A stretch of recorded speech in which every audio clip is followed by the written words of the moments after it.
My name's Cornell Clayton. I'm the director of the Thomas S. Foley Institute, and on behalf of the Institute and on behalf of our partner, the Murrow College of Communications, I want to invite you or welcome you out to our fourth annual Media and Politics Symposium. This has been a great partnership we have with the Murrow College, and we've had some really terrific events in the past, and today will be no different. We have today with us a distinguished panel to talk about the role of media in political polarization. And I'm going to introduce our moderator for today's event, and then he in turn will introduce our three panelists. Our moderator is Larry Pintak. He is the Dean of the Edward R. Murrow College of Communications here at WSU. He is a veteran of more than 30 years in journalism who now writes and lectures on America's relationship with the Muslim world, on the role of the media in shaping global perceptions and government policy, and the future of journalism in the digital globalized world.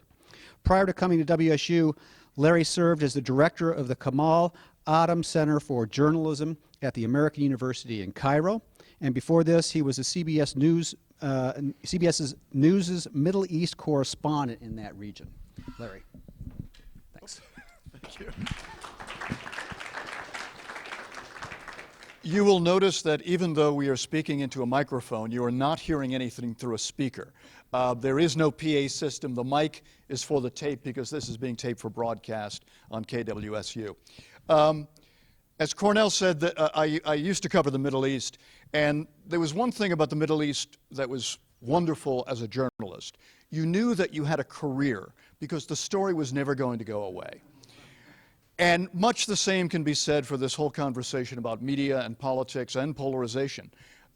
Coming back to the U.S. 4 years ago to take this job, I was interested, I'm not going to undercut the conclusions of our speakers today, but I was interested, shall we say, at the intersection of media and opinion and American politics. I am sure that as we speak, there are students like you who are preparing their dissertation proposals about media and Boston. There's a good piece in today's foreignpolicy.com by a good friend of mine, an anthropologist, Scott Atran, arguing that, quote, frenetic media coverage of stories like Boston feed terrorism. And certainly I think some of our panelists, maybe one anyway, will probably argue something along the lines that frenetic coverage and polarized coverage feeds polarization in America, but we'll find out. Our panelists are Natalie, or Tali Stroud, who is an associate professor of communication studies and assistant director of the Annette Strauss Institute for Civic Participation at the University of Texas. Her research focuses on how the media affects political attitudes and how political attitudes affect media use. As I said, it's an integral, endless cycle. Stroud's work on selective exposure has received several awards, including the Michael Pfau Outstanding Article Award from the National Communication Association and the K. Kuhn Hutt Award from the International Communication Association. Martin Johnson, wave to the crowd. Martin Johnson is associate professor at the University of California at Riverside. It's warmer down there. His research focuses on the links between citizens and government officials in the U.S., including the policy relevance of individual and collective opinion, how social environments and other sources of information shape public opinion, and the mechanisms that create and generate news content. Professor Johnson's research has been supported by the National Science Foundation, the John Randolph and Dora Haynes Foundation, and the Center for Ideas in Society at UC Riverside. And finally, a man who I have been trading emails with for, it seems, decades, and have never met, and I'm pleased to finally meet. Lance Bennett, who lives just across the hill, is at the University of Washington, where he is the Ruddock C. Lawrence Professor of Communication and Professor of Political Science. He is also founder and director of the Center for Communication and Civic Engagement.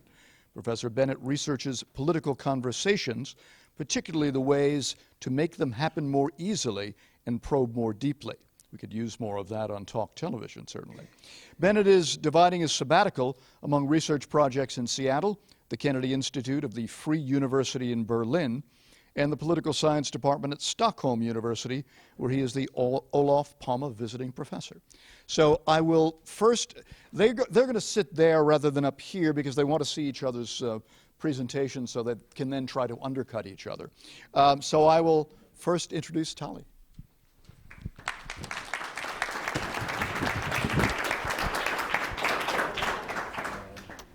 Thank you so much for that introduction. Do we need this as well, or can we just, this one? She doesn't. Okay. You're mic'd. Okay. Let me call up my presentation here. Okay, thank you so much for that introduction, and thank you so much for the opportunity to be here today to talk to you a little bit about my research. It's such a wonderful opportunity to have this discussion about polarization in media. Those of you in the back, can you hear me? Good? Thank you very much. Okay, so what I'd like to talk about today is the pivotal question facing our panelists, which is, do the media cause polarization, or do the media, in fact, attract those who are already polarized? And this is an issue which has really been the top of my research agenda for several years now. In fact, it's the topic of a book that I wrote called Niche News, where I'm really interested in what is the effect of having all of these media outlets now that articulate very different political viewpoints. How does that affect what we select? And how do those selections, in turn, affect our political attitudes afterward? So to get started, what I'd like to do is first offer a definition of what political polarization is. We can't really have a very good discussion about political polarization if we don't agree first on what the terms of the debate are. So what does political polarization mean? Let me offer you two definitions. The first is we could detect a politically polarized citizenry when we see differences in between groups in terms of their attitudes or their beliefs. So if we see that Democrats really tend to hold belief A and Republicans tend to hold the opposite of that belief, A prime, that would be evidence that we're living in a polarized political climate. Another definition would be that political attitudes and beliefs strengthen over time. So that if we saw a community that was becoming more polarized, what we should see is that at point A, maybe Democrats and Republicans don't differentiate much. Maybe they're actually quite similar in terms of their attitudes and beliefs. But as time passes, they become more and more extreme in their beliefs in opposite directions of one another. So this is essentially what I mean when I'm talking about political polarization. People that hold very different views, and people who look at the world through different lenses. They have different beliefs about what's happening. So this is our starting point for political polarization. So the first question we have to tackle is this even happening? Before we talk about the media's role at all, are we living in a polarized political climate?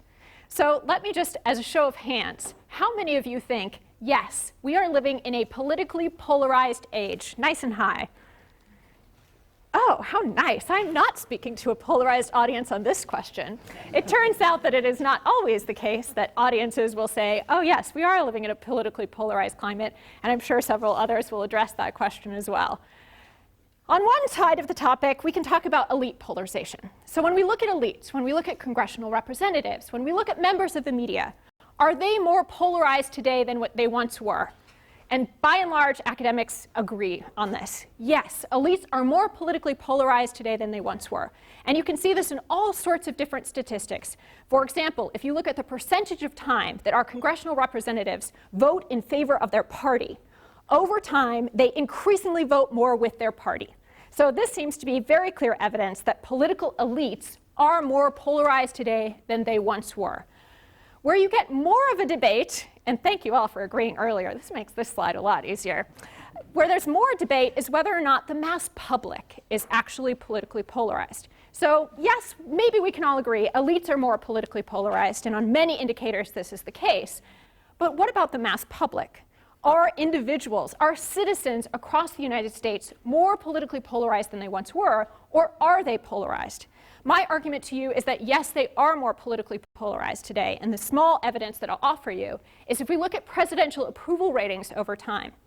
The George W. Bush presidency was one of the most polarizing presidencies, in fact, the most polarizing presidency we've had on the record since they've been doing political polling. The percentage of Democrats that approved of Bush, record lows in comparison to the percentage of Republicans that approve of Bush, record highs. And this shows no signs of abating today. I pulled this recent poll result that was taken just a few days ago. Democrats overwhelmingly approve of Obama, almost 85%. Republicans, 6% of Republicans approve of Obama. If this isn't evidence of polarization, I'm not sure what is. It's definitely a climate in which people of different political partisanships are perceiving the world quite differently from one another and reaching very, very different conclusions about whether or not we approve of our political leader. But the real question is, do partisan media attract polarized audiences? So this is the first step to understanding polarization and how it functions in our contemporary environment. My answer to this is very clear. Yes. I believe absolutely that partisan media attract polarized audiences, and I'm going to argue this to you in several ways. First is based on theory. The theoretical underpinning of arguing that these media attract like-minded audience is a theory known as selective exposure. Selective exposure is the propensity to seek out like-minded information and avoid information with which you disagree. This has been investigated ever since the 1950s and 1960s. There are some diverse findings when you look at the selective exposure literature, but by and large, if you focus on the literature that looks directly at politics, the story is clear and it's clean. People do tend to look at political information that matches what they believe. Study after study after study shows this. In my own research, I've been looking at how this happens in our contemporary political climate where we have so many more choices. There are so many more media outlets than there once were. Martin is going to talk a little bit more about that when he gives his presentation. And just to give you an indication of how easy it is for us to know that these media outlets are polarized, what if I ask you, if you are a Democrat, where do you turn for news? MSNBC. Where else?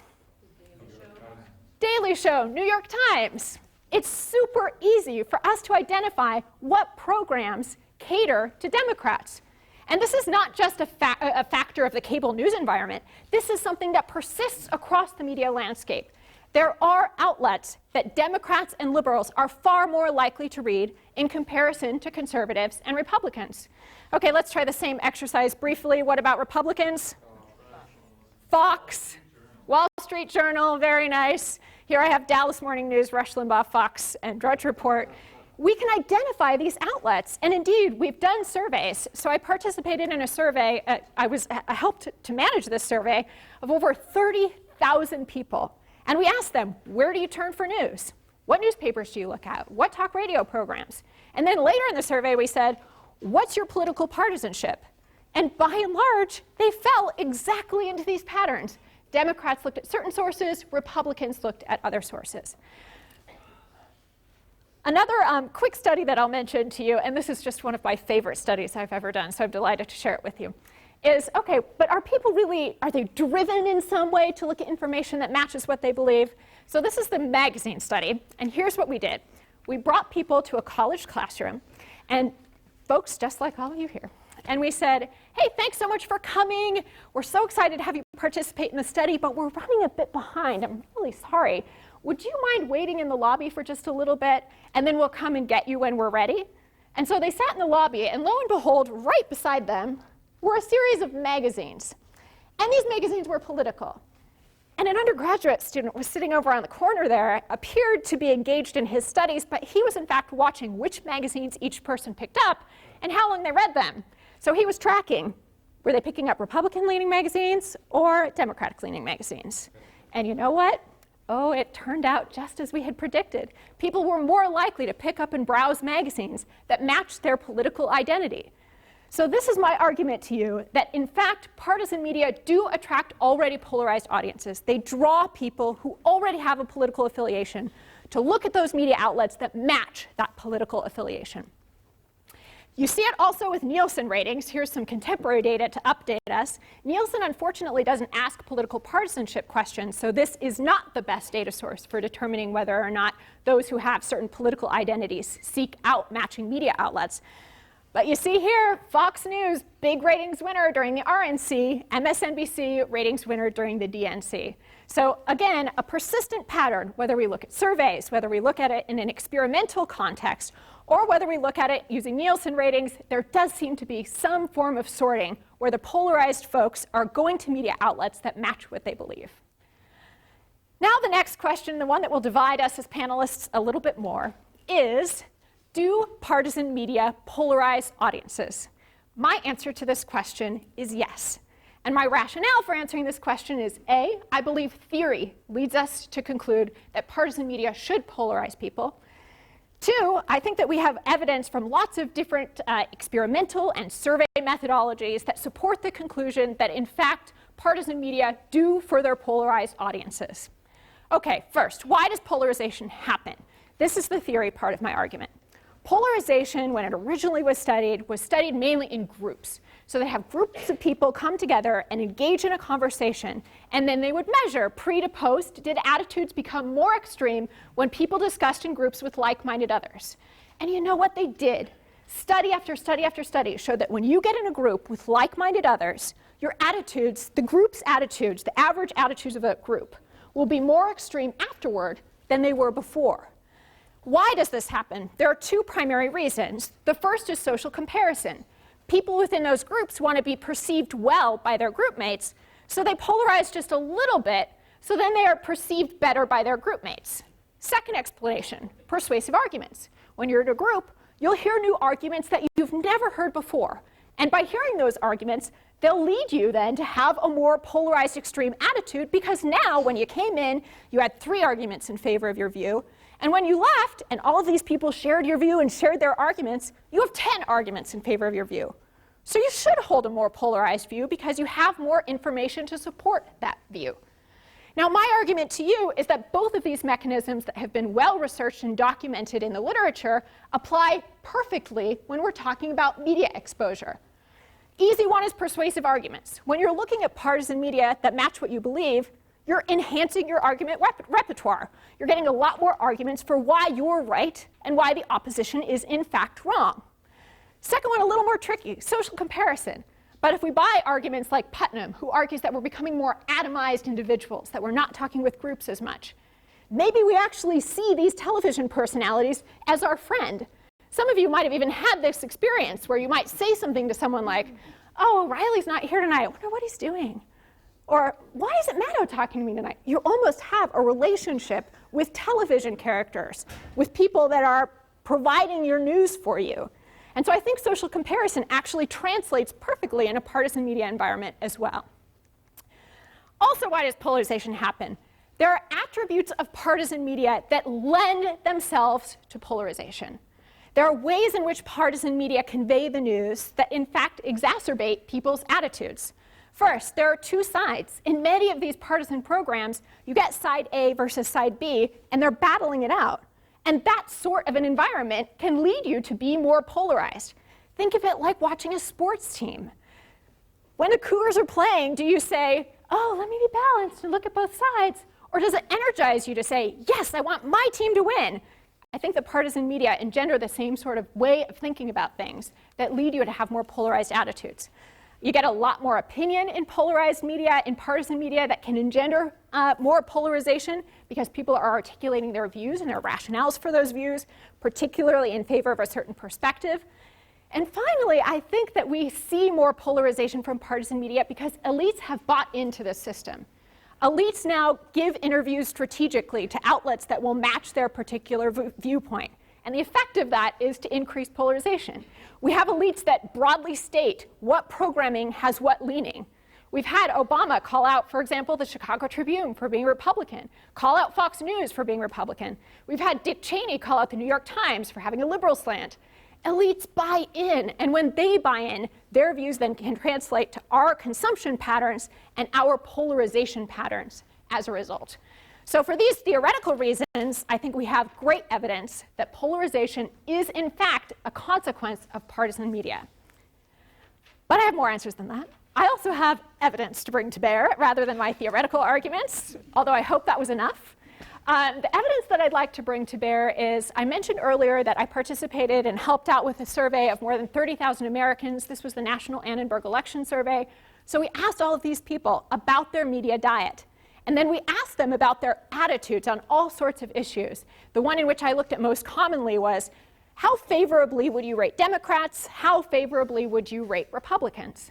And it turns out that those people who are watching like-minded partisan media hold more polarized political views. They're more likely to rate their side as favorable and the other side as unfavorable in comparison to those who don't watch partisan media. It's not just cross-sectional, though, for those of you who are methods buffs. We find the same thing when we looked at panel surveys. We find the same thing when we look at aggregate public opinion over time. As partisan media use increases, people's political polarization increases as a result. But I have more. There are also other scholars who have looked at this experimentally by exposing people to different forms of media. So perhaps they would expose you to watching a Maddow program or an O'Reilly program. And then afterward, they measure your attitudes. And in study after study, when they do this, people that look at like-minded political information then develop more polarized political views. So my argument to you is that we have great evidence. We have theoretical evidence. We have survey evidence. We have experimental evidence that watching partisan media has a polarizing effect. So you see, my argument is a bit of a spiral that we heard referenced earlier. Those people who are polarized look to partisan media. Partisan media then polarizes them further, which leads them to want to go back even more. So you see this kind of spiral that can happen. This is not to say that the media are the only factor out there. Your question might be, well, then why aren't we out of control polarized? Of course, there are other forces out there besides the media, but I think the media play a really important role. Okay, a few considerations. One, I think it's really important that when we do this sort of research, we're looking at where people habitually turn for news. It's not enough to just look at where people look once in a while or looked one time. What really matters is when stuff is happening in the world, what channel do you turn to? Do you hit 46 or do you hit 48 if you live in the Austin market? That's the question that I want to know, the habitual patterns and where people turn for news. And I think if we study habits, we'll see that the habitual exposure to partisan media can polarize people. Next is a distinction that Martin will talk more about. And it's a distinction between A, do some people get lots of news, or B, do lots of people get some news? And I'm going to say yes to both. Yes, I think there are some people out there that are news junkies. So I think that this discussion of partisanship and polarization applies a lot to the news junkies that are getting lots of news. But I also believe that most people out there get at least some news some of the time. So I think even if you're not looking at the news day in and day out, it's still worthwhile to look at your patterns. Next, I think that I really want to emphasize that these patterns persist across media types. I find relationships between partisan media use and polarization, whether I look at newspapers, cable news, magazines, internet, radio, across all of these types. So this pattern is not something that's brand new with the internet. It's something that's pervasive in our political system. And finally, the point that I mentioned earlier, media are not the only factor affecting polarization. Yes, I do believe that partisan media increase the political polarization that we see throughout the population. But does that mean that the media are the only force happening out there? No, there might be other forces that are happening that push polarization in other directions. The topic of our conversation, though, is looking at the media to see what its force might happen to be in this global equation. So thank you so much for your time, and I will look forward to your comments later on.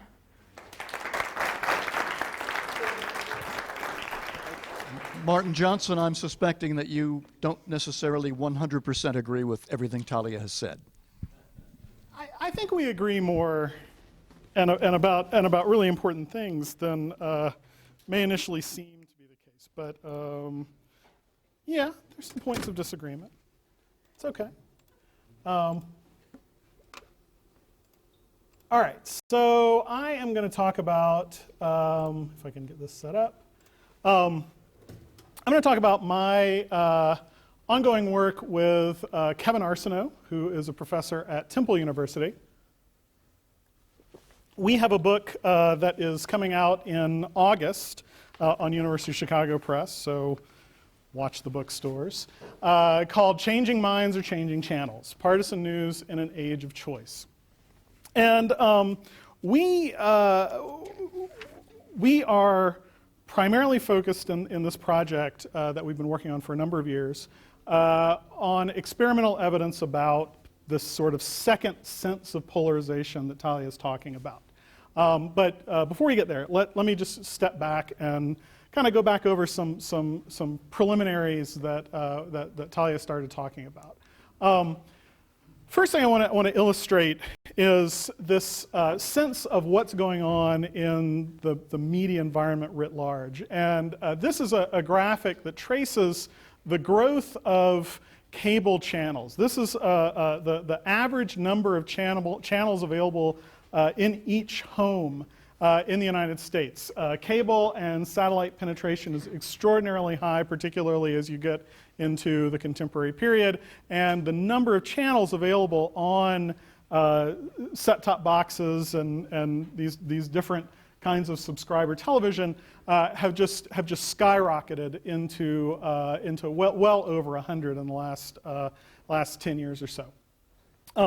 I don't want to go too far into it, but it is just a fun kind of point of curiosity. The real elbow is here in the mid-90s. 1996 is a particularly important date as the year that both Fox News and MSNBC both went online. Of course, MSNBC did not initially start as the lean forward network and adopted that somewhat later, but Fox, of course, from the beginning was Fox News. In any case, that's attributable to some important regulatory actions that happened in the early 90s that we can talk about.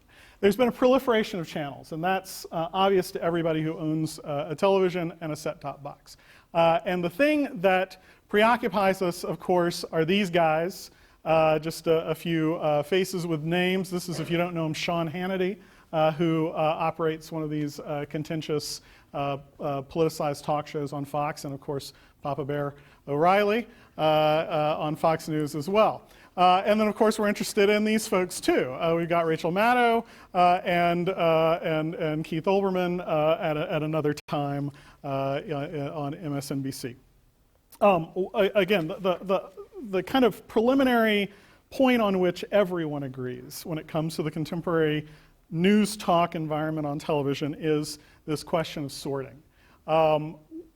This is just another way to kind of reiterate some of the points that Talia made. This is from a Pew study in June of 2010. If you look at sort of the average ideological placement, what this shows is sort of a number line sense of political ideology, self-placed political ideology running from the far left liberals to the far right conservatives. And what you can see is that people array themselves, the average Fox talk show viewer, the person who watches Maddow or Olbermann at this point, Ed Schultz, those kinds of shows, assesses themselves to be more liberal than the person who sits and watches O'Reilly or Hannity or, at this point, Glenn Beck or any of those folks on Fox. And network news viewers kind of fall in between, tipping a little bit to the right of moderate in terms of self-placement. And people who don't watch the news at all, who profess to not watch any news, are right dead on moderate, in this particular data set. The people who don't watch news end up being a really important part of what I'm going to talk about. So we'll be coming back to them. This sorting goes way beyond ideology, though, and a couple of points that I'm going to make and begin to provocate. Sorry, Talia. So they also sort in a way that leads to sort of divisions. People above median income, people who watch these Fox News shows are more likely to be above median income than the general public, and certainly more than the sort of average broadcast news viewer. Same thing with NBC, but Fox News viewers are on average more likely to be above median income than MSNBC viewers. Fox News viewers of these talk shows are more likely to be married. They're more likely to be white. They're less likely to be black or Latino. And just to emphasize a couple of these, we see the division, okay? We see the differences in the audiences, but we don't necessarily think that Hannity makes people get married or something happen to them in their other demographics. So that's, there's more complexity to the sorting that's going on than the ideology, and they're not all attributable or seemingly attributable to some kind of sort of causal chain. We just see different differences in these audiences. That's a critical point. Okay, so back to the non-news viewers. Where Kevin and I started in this project was sort of thinking about these shows and the cable news environment and people who watch them and what are they like and how are they, you know, the sort of theoretical stories that Tali is talking about. We have a little bit of a different theoretical story, not surprisingly, right? So the thing that Kevin and I seized on initially was that people who choose to watch Fox, we know they're different from people who choose to watch MSNBC, right? And that's where a lot of this conversation starts. But the thing that I want to assert beyond that is the people who watch these news talk shows, whether they're watching MSNBC or Fox, are in some ways similar to each other, weirdly enough, and very different from people who don't watch them at all, who either don't watch news or watch only broadcast sort of mainstream news. And we think that these sort of differences are going to ultimately, we developed the hypothesis that these sorts of differences are going to mute the effects of these partisan talk shows. What kind of differences am I talking about? You know, again, think about the people that you know. If you watch MSNBC or Fox, think about yourself. But if you don't watch MSNBC or Fox, think about your friends who do. And what you'll find yourself thinking of, probably, at least this is the way projecting onto you, I find myself thinking about my friends and family members who watch Fox news shows and talk shows and MSNBC news talk shows, is that they're intensely partisan, have very high levels of political knowledge. Now, I know there's this thing about Fox making people dumb and all that, but the people that I know who watch Fox News have all of this sort of minutia command of knowledge about sort of, you know, things going on in politics, and it's not just sort of Republican things.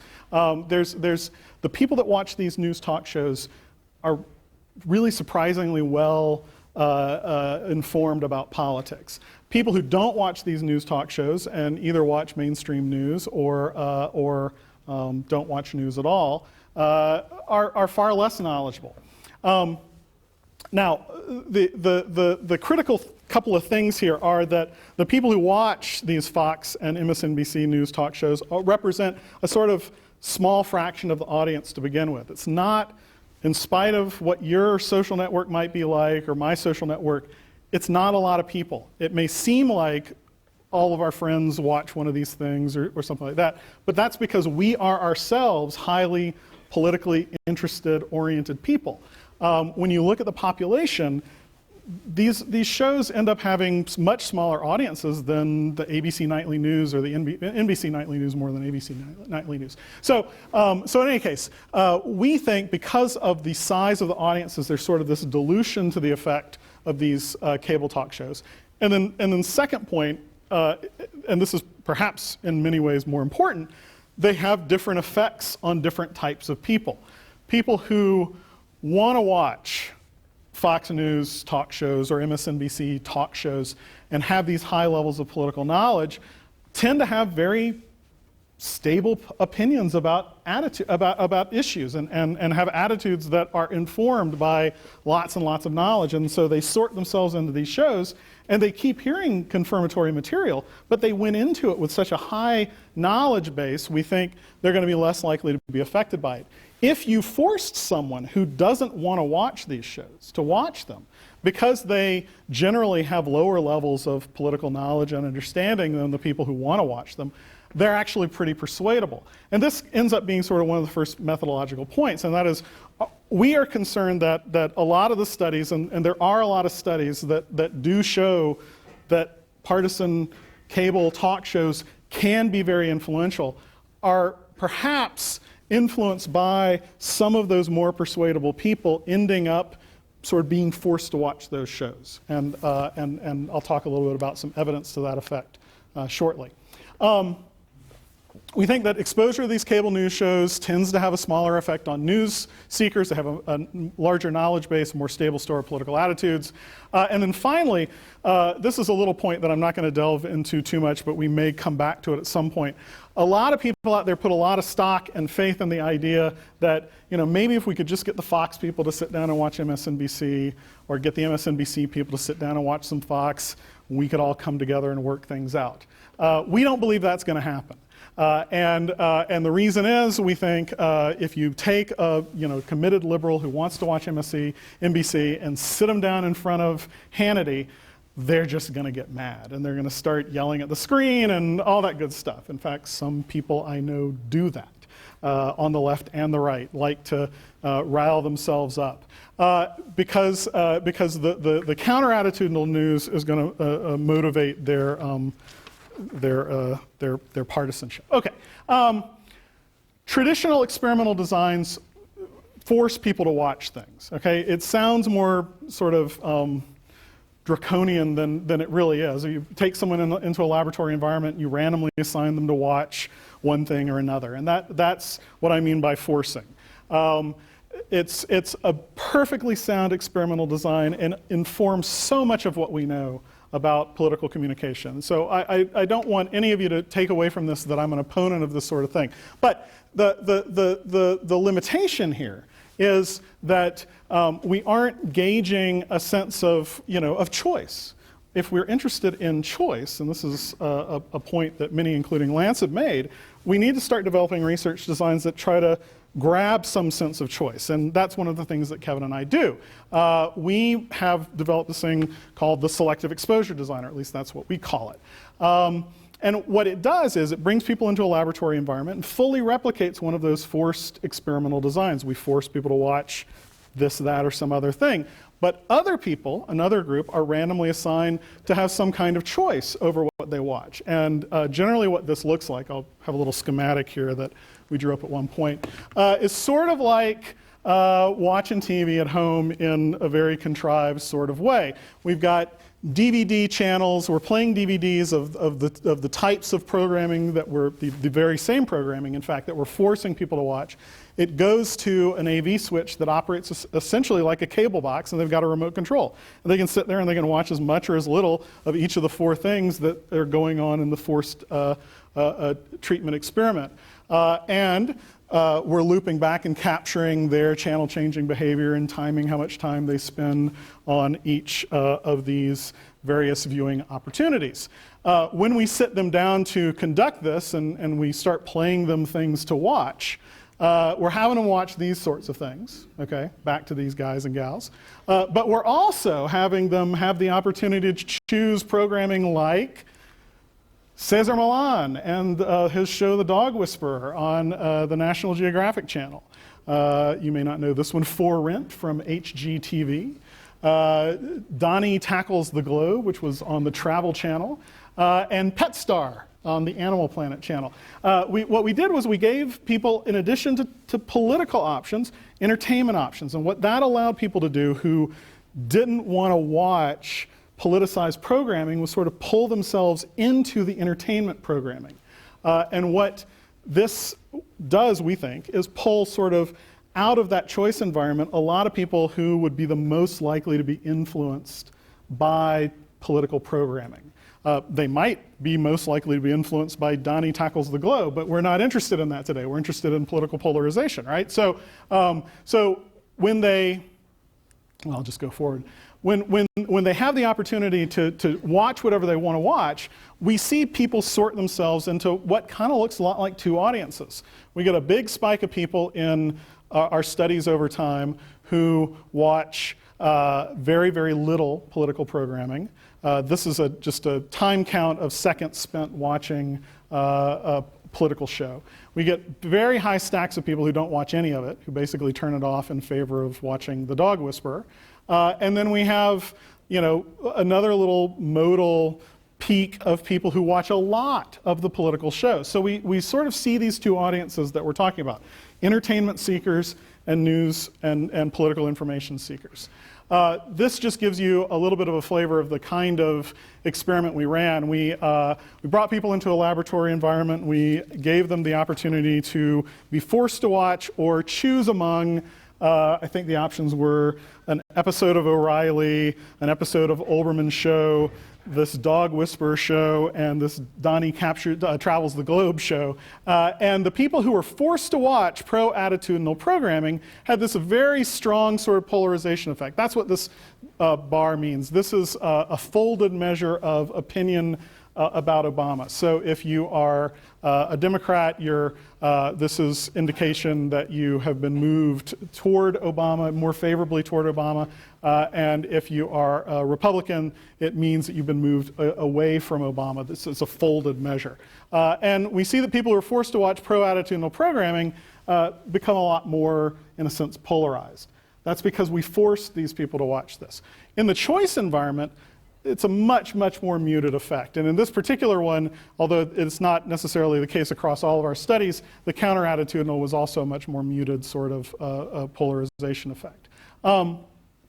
We did tons of these studies, and we studied all kinds of different things: attitude polarization, resistance to arguments, rating of arguments as being effective or not, salience of issues, as well as some things like hostile media perceptions, political trust, a variety of things. And what we tended to find was evidence that supported our general expectations.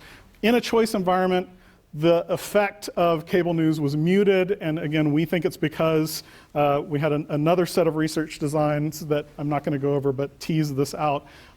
People who are news seekers are just less influenced in our studies by this programming content, as well as so very few people end up wanting to watch it. And so we generally found support for the things that we anticipated. The last point I'll make, the one finding that we had where a choice environment tended to increase something, because we found all these things where choice environments blunted effects. One of the things we found where the choice environment tended to actually seem to affect something was in perceptions of polarization. So we brought you into the lab, we forced you to watch either one side of an argument, or we put you in a choice environment where you could watch potentially both sides of the debate. That tended to make people see media as doing more to deepen divides in the country and giving more voice to extremists than moderates. Our takeaway from this is that those of us who pay attention to the complex partisan media environment we have today are kind of these folks. We're really aware of the presence of these two sides on TV. And so we are, in many ways, sort of primed to see this polarization as a problem. So we found very weak evidence of polarization, but stronger evidence of increased perceptions of polarization in these kinds of choice environments. Implications of our work: we're not saying cable news doesn't matter. We do see sort of these marginal small effects of sort of something that looks like polarization. We also think that perception of mass polarization is kind of a big deal, right?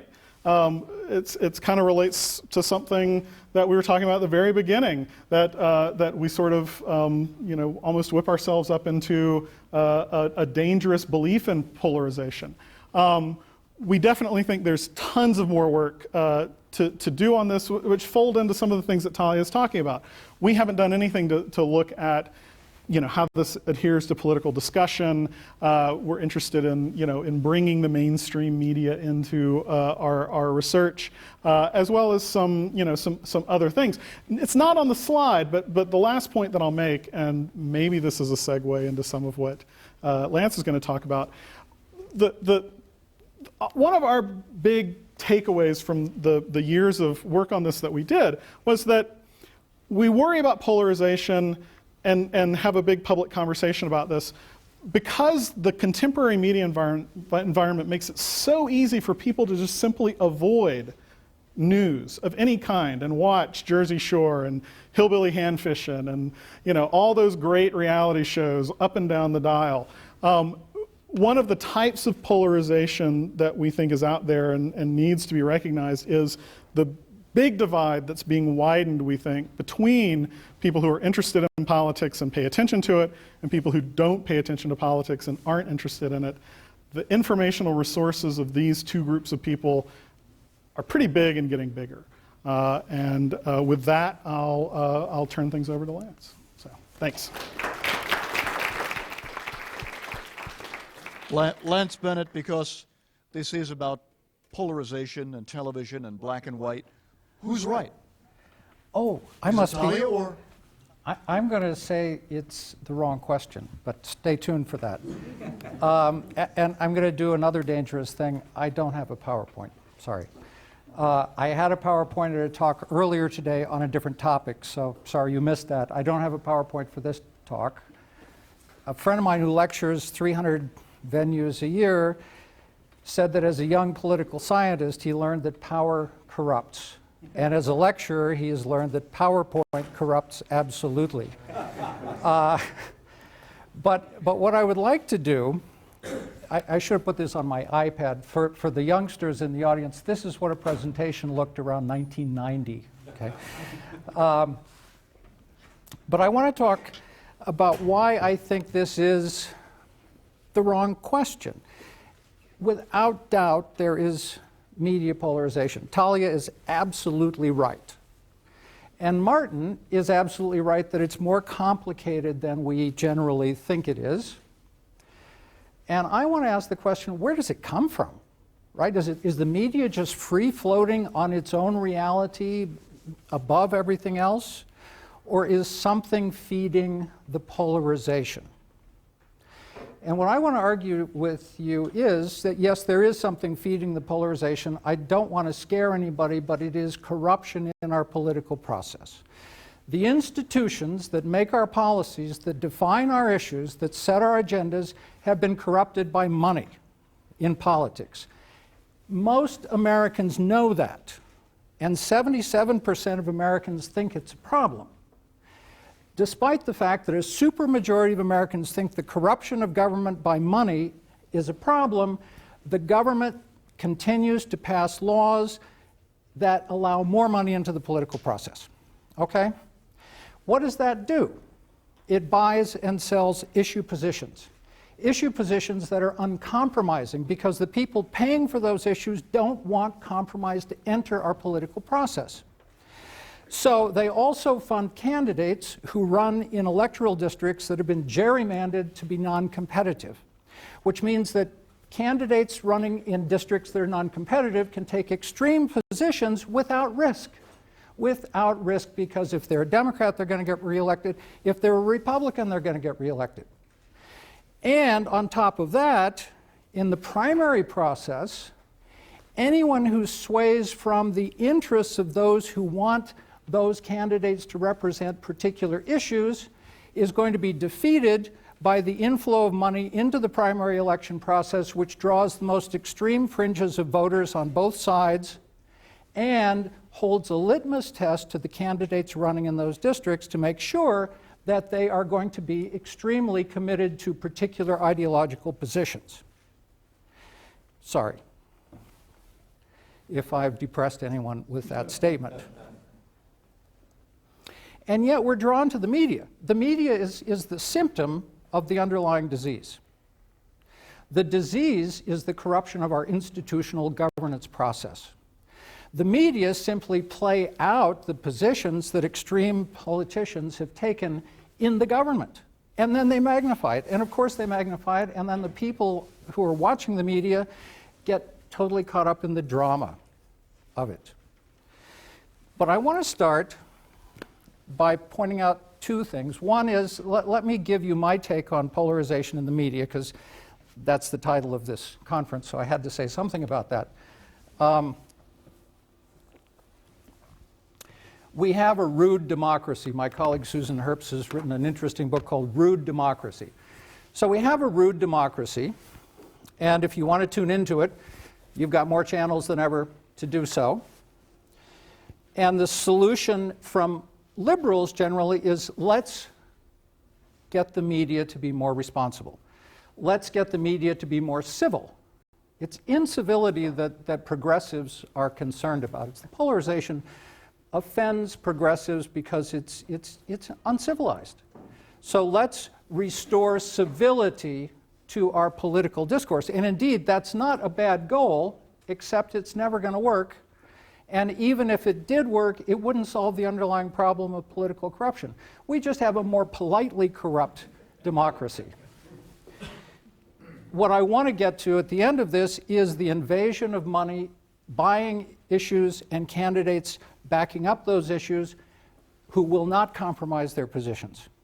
And that gets filtered back into the media and replayed as an echo chamber to the annoyance of a lot of people. So let's separate the symptoms from the disease. And it seems to me that the symptoms, while they're the thing in our face, they're the things we notice the most, are the least important thing to worry about, and we ought to move through them to get to the underlying disease, the problem, which won't be fixed by fixing polarization in the media. And you can't fix polarization in the media anyway. So why are we talking about it? But we're here to talk about it, so let's talk about it for a minute. I want to give you an example which I'm going to argue illustrates why the concern about polarization and the solution of civility is a liberal bias problem. I think the issue of polarization and the concern about it reflects liberal bias. What's my source? Tali presented some amazing evidence for her case. Who's my source that it's liberal bias? Rush Limbaugh, okay? I believe Rush. I believe Rush. Every once in a while you have a moment of revelation, and I'm one of these people who watches Rush because it gets my adrenaline pumping, or listens to Rush.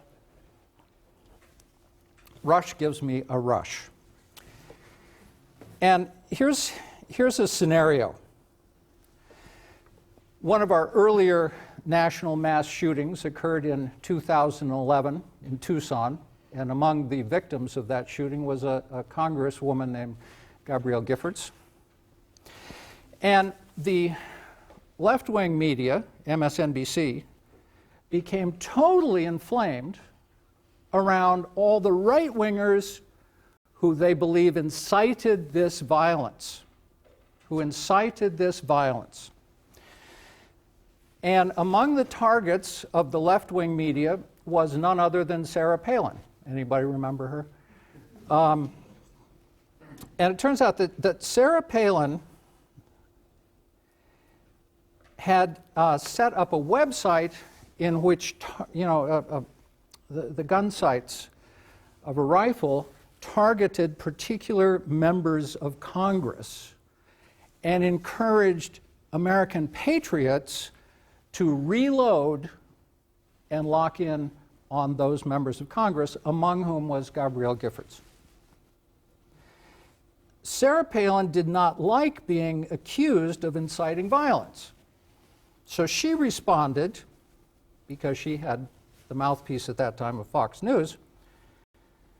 She said, "When was the rhetoric in this country ever less heated? Do we want to go back to the calm days when political figures literally settled their differences with dueling pistols?"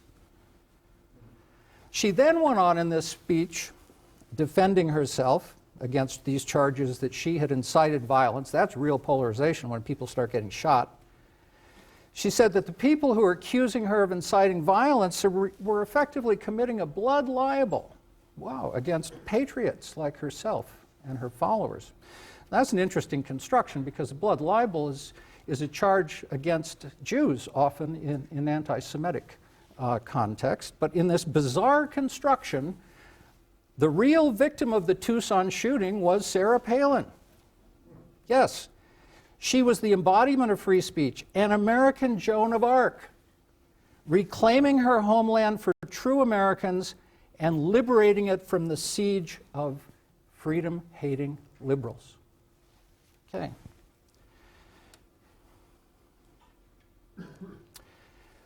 Against this backdrop, who's calling for civility? Liberals.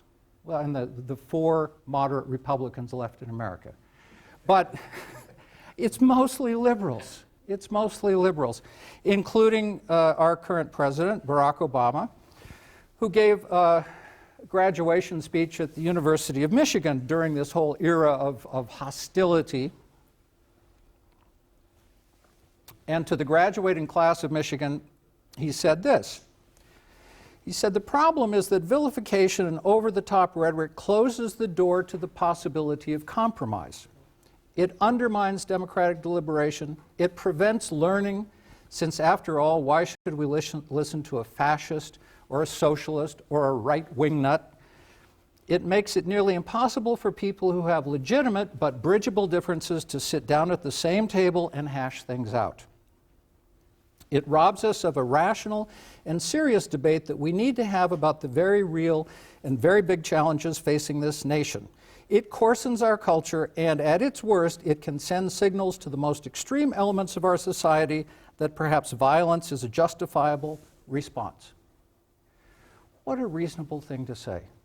I'm so impressed that he's so reasonable. It must be frustrating to be so reasonable.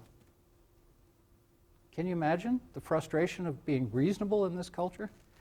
So the president persists in being reasonable, calling for civility.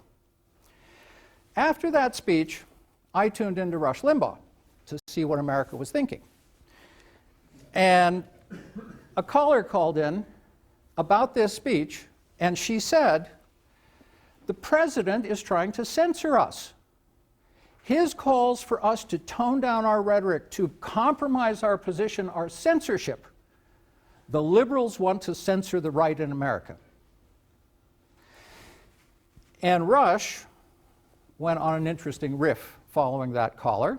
And here's what Rush said, in part. I mean, it was a whole program's worth of response to that call. Rush said this: "We keep hearing about uncivil, and I love our previous caller's comment that civility equals censorship. That's exactly what Obama and the left mean when they start talking about civility.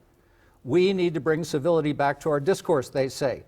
That means shut us up. That is censorship. How are we supposed to react when they are uncivil to us? I've actually been thinking about doing a program the way they would like to hear this program done. Okay, what would it sound like? So we got a soundbite of them saying, Sarah Palin is asserting herself improperly. She's dumb and stupid. What would the civil way of reacting to that be? What would be the civil way of reacting to their allegation that this program is responsible for what happened in Arizona? What's uncivil is when those of us minding our own business, bothering no one, are accused of some atrocity, and we respond to it. That's the incivility. When they pass laws to harm our businesses or control our lives, what should we do? What is the civil response? What is the civil reply to legislation that limits our freedom? What's the civil response to legislation that further erodes the opportunity for economic prosperity? Well, some say I wouldn't have to do a program the way the liberals want me to because they can just listen to NPR. And maybe I should.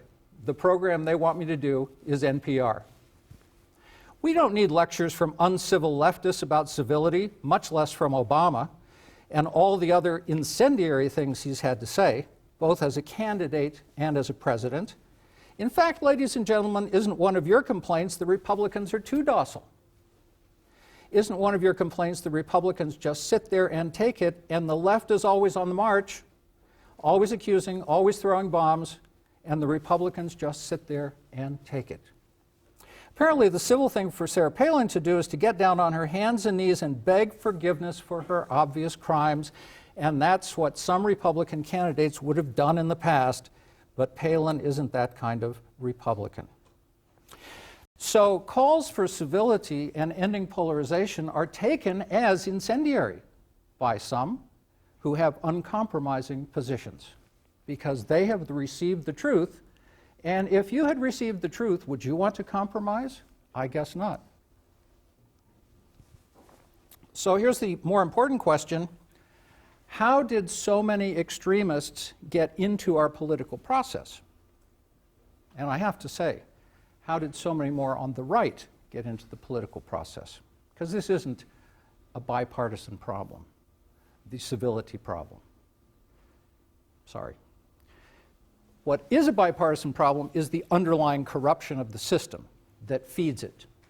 The underlying corruption through money, buying issues and positions on issues that are uncompromising in the institutions of our government, that's a bipartisan issue because it involves money, it involves districting, it involves elections, which cost more money every time. I can't, we were talking earlier about the cost of elections and can it possibly, Travis and I were talking about, can it possibly get any more expensive? The answer is yes. It's a hockey stick. And that hockey stick is fueling the incivility and the polarization. So let me talk more about that.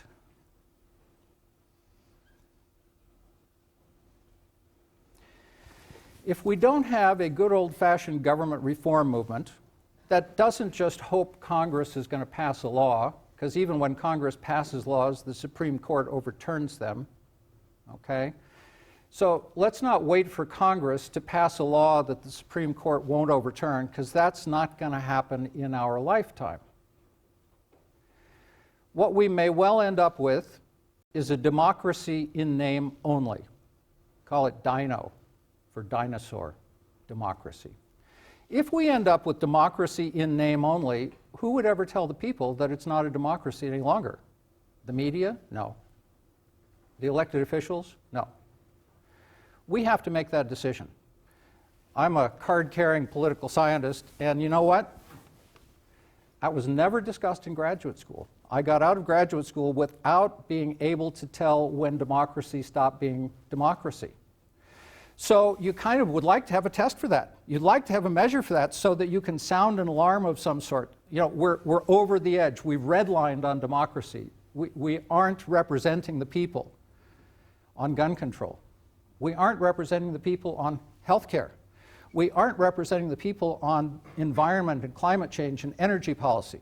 We have supermajorities of the public who want policies in these areas, and we don't get them.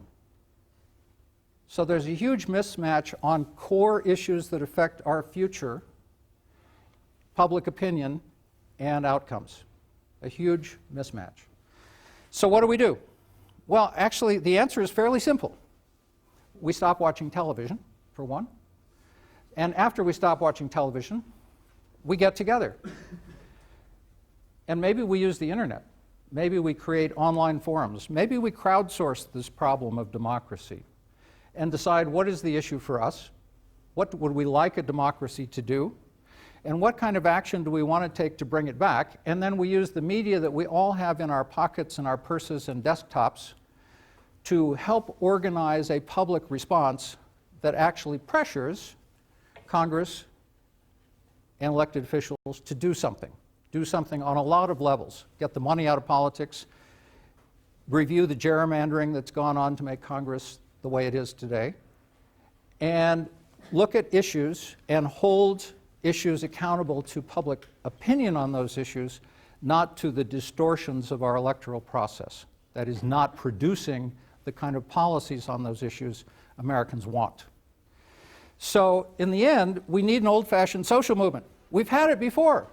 And you know, if anybody believes the founders, if you believe Jefferson, Madison, those guys who weren't exactly, you know, Fox or MSNBC radicals, the people should have the power to decide how their government should work.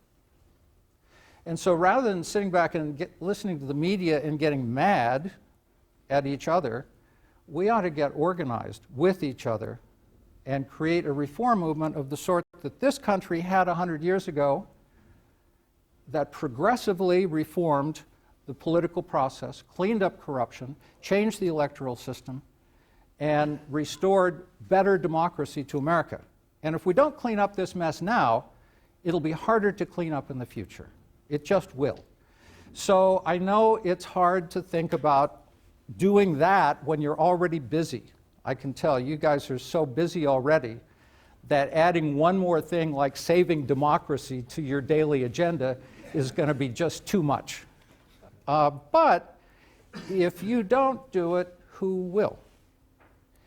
So I'll end on a comment that goes back, way back in time, to when Ben Franklin walked out of the Constitutional Convention. There was a crowd outside because people were interested. This is what they weren't watching it on TV. They were outside listening for the news. What's going on in there?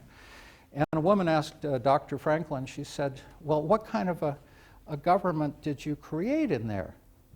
And he said, well, a republic, if you can keep it. So that's the question that was asked at the beginning of this country. A republic if you can keep it, and I'm not sure we're keeping it very well. Thanks.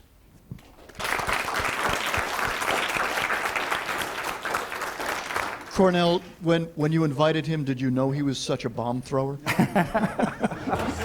I'm not sure I want the College of Communication endorsing the idea of turning off TVs. Just kidding. Why don't we have the panelists come up here so that you can actually see them while we talk? Questions from the audience? I'm sure that provoked no curiosity at all. I have a question for you. Yeah. Do you think that, you talked about how money is the underlying corruption in our government. Don't you think that it could possibly also be in the TV industry? Because in my lifetime, I've seen the news go from the news to, sensationalism. Sure. More or less. But granted, we had this like in the 20s and stuff like that with the newspapers and the headlines and those super stories that weren't necessarily true. I mean, the news is business, and news formats make money. So, one of the classic themes in a lot of news organizations is scare them and they will watch. So we kind of know that sensationalism works. I mean, we've done studies, Pew has done interesting studies of local TV news and found that there are quality news programs, and some of those quality news programs actually get the highest ratings in their markets, but because they're spending money to report important stories, they make less profits. So the profits drive bad news because you spend less money to produce bad news. It's pretty simple. So a lot of countries actually regulate the quality of their news. This is a shock to Americans because we believe in freedom. But freedom may actually produce bad public information because of this problem. Any of you want to touch on that? No? Next. I appreciated your speech, but I just want to focus a little bit more on polarization. This is a broad question. Anybody who wants to take it. Can you address kind of the meshing of infotainment with news? I mean, I really appreciated the information that you, particularly you two, were able to disseminate. But it seems like you have, news media and then everything else, and I don't think it's that clear cut. There seems to be a lot of interbreeding there, and it's really difficult to distinguish, particularly with channels like MSNBC and Fox News. It's just not that clear what is news and what is not. Do you make a distinction in your research for that, or? You want to start? Or you want me to start? Okay. Okay. I can. So you can think about this from the perspective of a lumper or a splitter. I mean, in all things we do, we can seek fine gradations, or we can, look at big sort of lumpy categories. So I start out talking about things like, Olbermann and Maddow and O'Reilly and those folks. Are those news programs? There are a lot of people who would say they're not news programs. But they do have characteristics of news programs. They are certainly designed to try to persuade, but they also contain coverage of current events in an informative way. And I'll give you, and certainly things outside the scope of the agendas of mainstream news. A couple of just examples. You're going to learn a lot more about the problems of local governments in Michigan from Rachel Maddow than you're going to learn from any other news source, but it's not a news source. Well, it's kind of a news source, You're going to learn a lot more about Hannity had a week where he spent time in the Central Valley of California looking at drought. Now, what both of these stories, these examples that are sort of outside the agendas of a lot of news organizations, what both of them involve are their issues and stories that, in a sense, you can score partisan points on. The reason Hannity was in the Central Valley was to try to hang drought on President Obama. And the reason, or not the entire reason, but I think a certain amount of the reason that Rachel Maddow focuses so much on what's going on in Michigan is that it's not a good issue for the Republican governor of Michigan. So there's a lot of characteristics of news programs as well as non-news attributes of the types of shows that we're interested in. When you look at like Shep Smith and the daytime stuff on MSNBC, that certainly seems newsier because there's just less layered in, sort of point keeping. So. And I would add to that that I think you're absolutely right. The infotainment trend in news is absolutely co-occurring with some of these partisan news programs that are happening out there. But I think that's part of their allure. I think it's why some people are tuning in. It's more exciting to watch than a bland NPR. Might as well listen to Rush Limbaugh.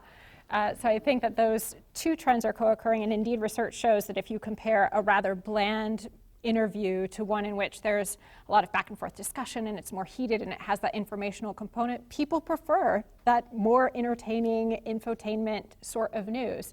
The only thing I'd add to that as well is that if you look at even these true entertainment news programs like The Daily Show, note that they are also developing very clear partisan reputations that match with a lot of the patterns that we find for these maybe closer to news programs. A week or so ago, I was sitting in the newsroom at Como, the Fisher station in Seattle, and the atmosphere was funereal because the day before it had been announced that Chronicle Broadcasting, a very conservative TV chain, had just bought the company.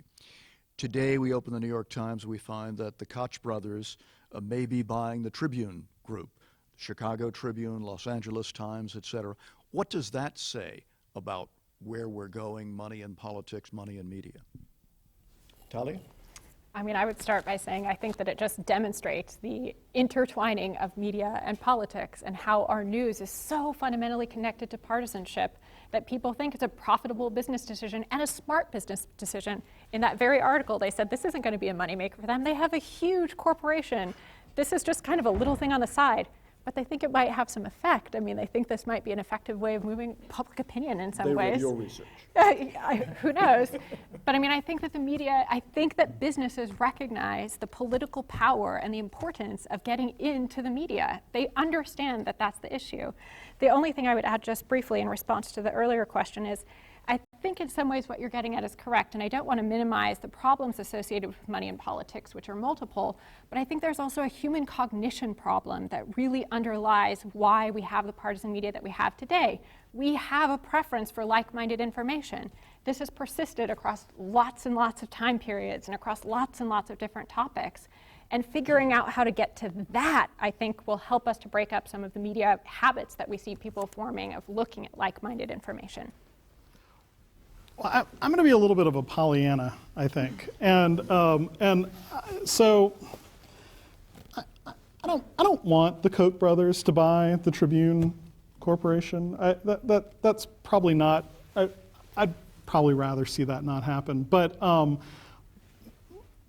it's important to remember that the founders were, in fact, just to be a little contradictory, the founders were, in fact, very much your Fox Newses and your MSNBC types. The media, as partisan as the media seems today, the media today is far less partisan than it was at the time of the founding. And so my hopeful, admittedly Pollyanna sort of take on the looming purchase is American democracy has been through periods of robustness to partisan media, of deeper partisan division than we even see today. There are cycles in American history, and it may even take a more partisan media to facilitate the kind of social movement that Lance is anticipating. So, Of course, that partisan media did create a revolution. well, it's post-revolutionary, actually. The partisan media reigns through, through the Civil War. So, Although to add to that, I would say that it's one thing to have a partisan media debating what kind of government you want. It's another thing to have a partisan media debating whether Barack Obama is a real American. Now, lately, that's the kind of media discussion we've been having, and that went on for 4 or 5 years, whether Barack Obama is a real American. And it's more than was he born in Kenya or something. We have a partisan media that is either totally distracted from reality or is making things up, simply fabricating stuff and calling it true. As Stephen Colbert says so famously, I ask my gut what's true. I have more nerve endings in my gut than I have in my brain. Now, that's not true either. He said, you can look it up and you'll probably say that's not true, but I bet you looked it up in a book and didn't check your gut. So Americans are encouraged to check their guts rather than their brains by the current media. And that's really sad, because we do have brains and we can use them. And as we know, when we put them together using media, I mean, there's different media than TV here, and I'm a big proponent of social media, digital media, we can end up with things like Wikipedia, which turn out to be really, really good and quite intelligent. So why don't we organize a forum on a social media platform and talk about democracy in serious ways rather than continue to just make stuff up in the media? Yeah, go ahead. I tend to agree with Lance that both media polarization and the instability in politics are both symptoms rather than causes of polarization.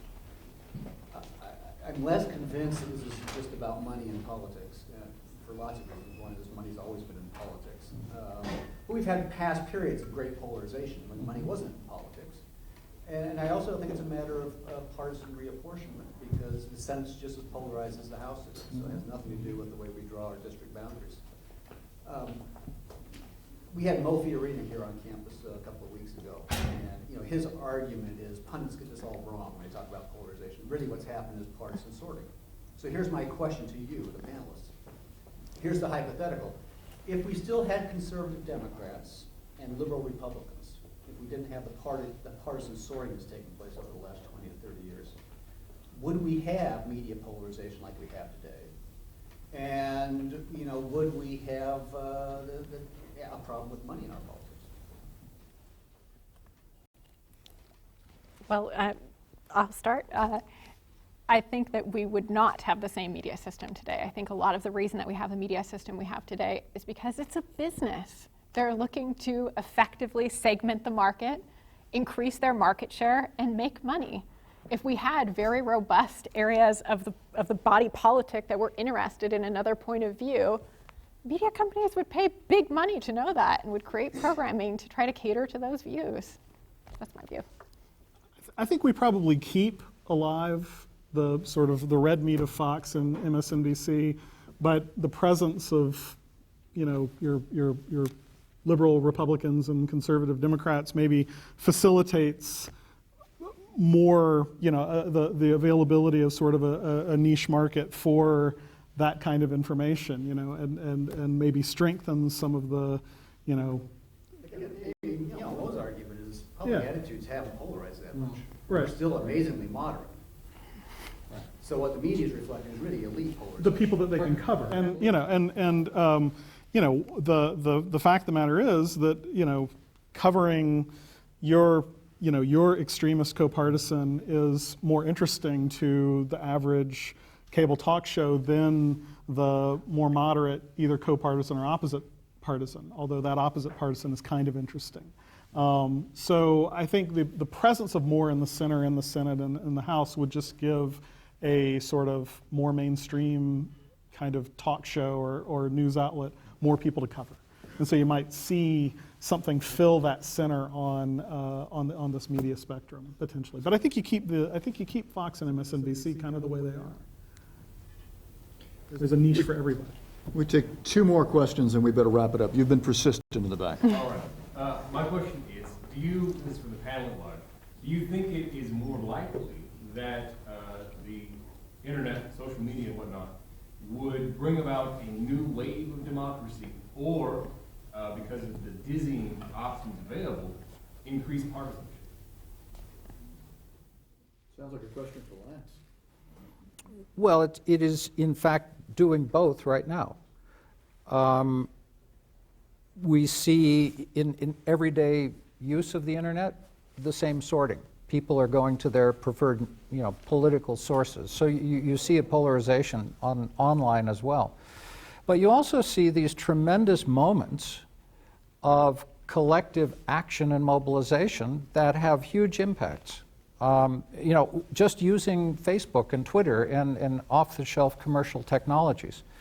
So a little over a year ago, word got out that Congress was considering an internet piracy bill that was going to severely turn internet service providers and other sites into police agencies, effectively, who would be monitoring what we're doing. So on the day before the bill came before Congress, Google changed its colorful search banner to a black funeral banner. Wikipedia went dark, but invited people to email and contact their members of Congress. And Congress got more responses to a piece of legislation than it had in recent history, to the point where it had to shut down its servers because the servers couldn't handle the incoming. So, and it worked. So public opinion and public pressure still work, because we do have enough of a democracy that representatives understand outrage. They have to face outrage. When Occupy began to occupy Barack Obama during his presidential campaign, when he was going to Wall Street to take money during the financial crisis, during the bailout of these banks, Occupy occupied Obama.